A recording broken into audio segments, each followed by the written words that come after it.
Hey guys, another video here on areas of similar figures. So this should help you out with exercise 8D. We're on the way to the end of a measurement topic.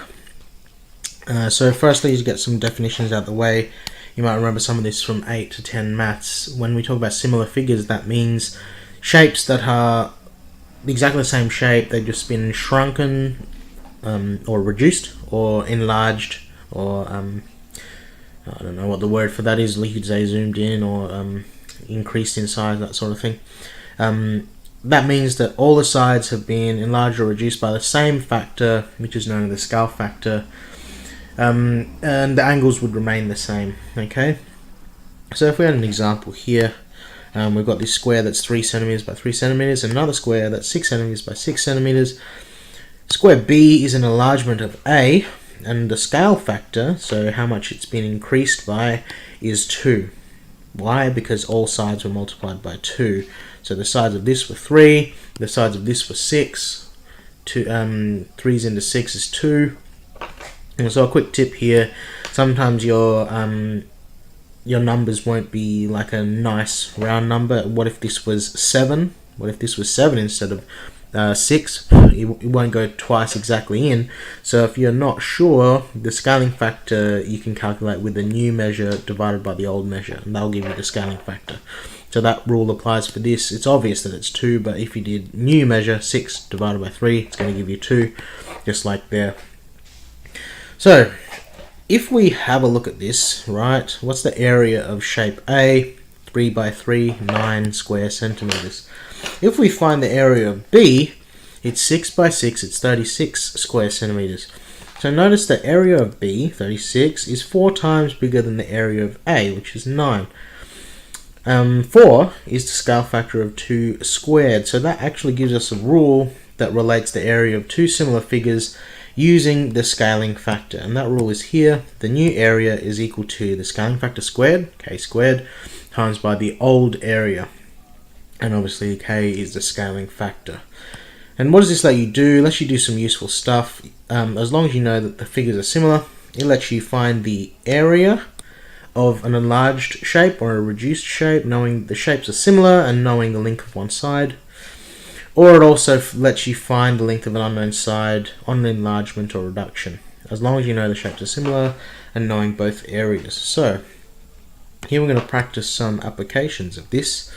A and B are similar. Given A is 20 square centimeters, find the area of B. So A is being enlarged to B. So the first step, we need to work out what K is. So K, scaling factor, is going to be the new measurement divided by the old one. The measurements we're interested, the only measurement we know is that, because we're trying to find what the area is going to be. The only measurements we know are 6 and 4, and you can see 4 doesn't go evenly into 6, so you're going to need to use that little formula for the scale factor. It's going to be the new measurement divided by the old, and 6 on 4, that is going to be 3 on 2. Okay, so the scaling factor is 3 on 2. Now we have the formula above, the main part of it. New area is going to be the scaling factor squared times by the old area, which was 20. Scaling factor squared, 3 on 2 squared, means this, 3 on 2 times by 3 on 2, the number times by itself, times by 20. No, we'll do it up here, I'm running out of space. 3 on 2 times by 3 on 2 is going to be 9, 3 times 3, over 2 times 2, 4, times 20. And then grab the calculator.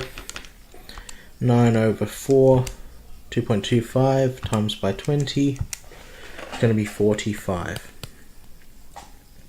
So, new area B, therefore, B is going to be 45 square centimeters. Alright, so that's an example of using that formula and scaling factor to find the area of a new shape, as long as we know that it's similar and we know how much the side has increased. Alright, now go back the other way. This is a little trickier, it involves a little bit of algebra. here we know the areas, and you're trying to find the unknown side. Okay, so we know the formula is new area equals k squared times old area. And for us to be able to find x, we need to know what the scaling factor is, which is k, not k squared. We need to know what k is. So what do we know here? I don't want to give you a formula that tells you what k is. Okay, I want you to use your algebra ability and using algebra rules to find anything so that you can rearrange any equation. Okay, we know the new area is 32. We don't know what k squared is, but we also know that the old area is 18. Alright, we want k by itself, so what's the next closest thing? Well, timesing by 18. What's the opposite of timesing by 18? Dividing by 18. So we need to divide both sides by 18. So you will need to divide that side by 18, divide that side by 18. If you divide something by 18 that's being times by 18, it cancels out. So what do you have now? You have 32 over 18 is equal to k squared. What's 32 divided by 18? 1.7778. It repeats. We can just leave that for now so we don't lose any accuracy. What's the opposite of squaring something? Square root. So k is going to be the square root of whatever 32 over 18 is. K is going to be, so find the square root of bracket 32 divided by 18. It's going to be 1.33 recurring. Okay, so that is our scaling factor that we know.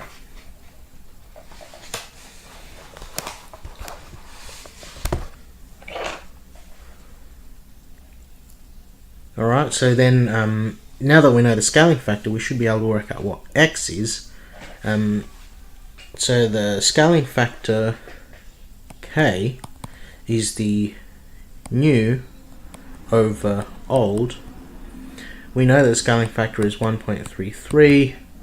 We know that the new is x. We know that the old was 6 centimeters. So how do I get rid of dividing something by 6? You times by 6.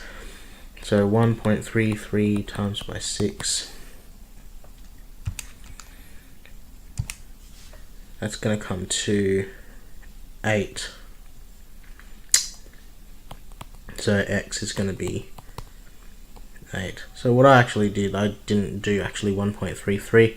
I kept it as recurring in my calculator, and I times that by 6, it comes straight to 8. If you rounded to 1.33 only, you'd get slightly less than 8. But that's okay, as long as you cover yourself with writing the decimal points in brackets, okay? So that tells us that x is going to be, here is going to be 8 centimeters. How do we work that out? Well, we worked out what k was, knowing that the area increased to 32 from 18, and we used the same formula as we used before in a different way to find what k was, and then you could use the scaling factor formula to find what the new measurement was. So hopefully that helps you out. Okay, x is going to be 8 centimeters, and I'll see you on the next video.